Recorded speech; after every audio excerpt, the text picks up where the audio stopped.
Montana lawmakers heard a bill that would extend and expand the state's Missing Indigenous Persons Task Force.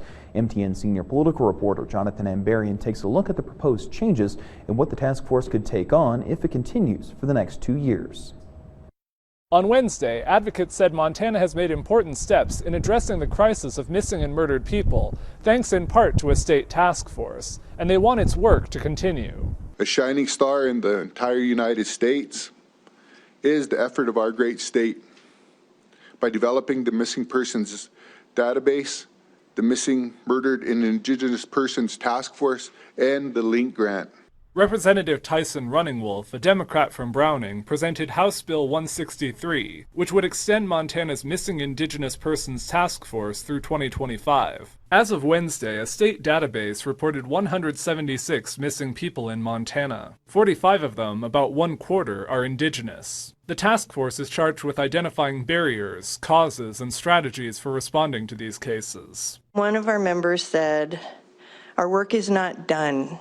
The problem of missing Indigenous persons in Montana is long-standing and complex. This task force has done good work. It is making a difference, and we need to continue the work."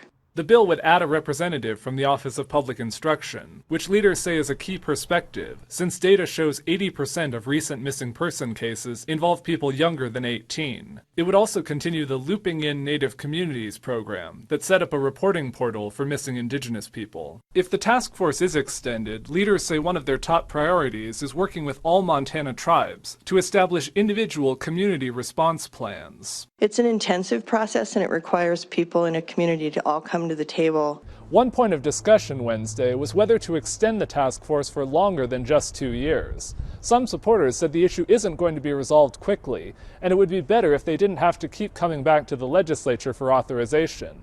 But others said that coming back to the legislature every 2 years was an important way to keep the issue at the top of mind for the public.